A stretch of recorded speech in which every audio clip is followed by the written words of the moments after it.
Hello and welcome back to my Cozy Museums in Clay County series.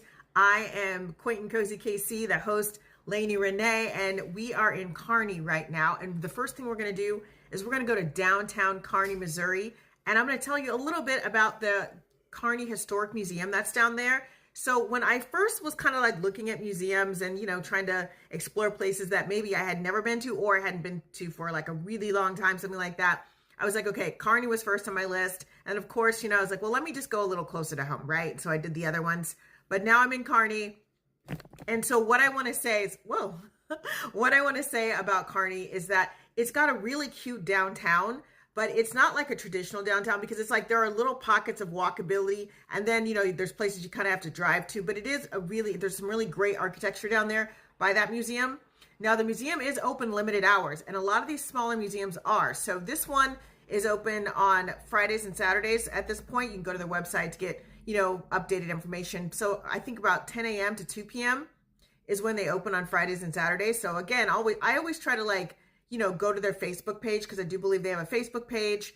And that'll kind of let you know whether or not the museum is going to be open, if it's going to be extended hours, all that stuff. That's just a great rule to follow anytime you're kind of on this quaint and cozy journey, because a lot of times the museums are smaller and so there are less volunteers there. So just kind of, if someone gets the flu or a sick kid or something like that, that can kind of change the plans of your day. So always kind of check in on their social media before you kind of like venture out. That's kind of like my Aunt Lainey advice. Okay.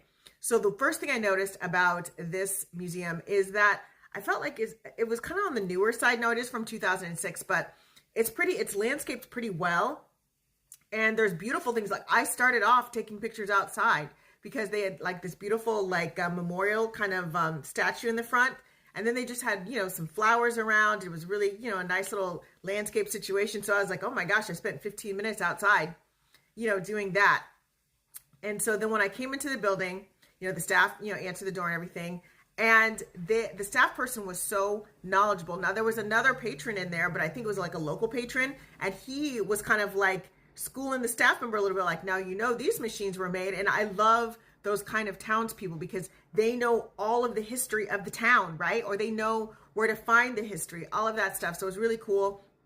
They have they have lots of exhibits. Now, it looks smaller on the outside, but when you walk inside, it's pretty spacious.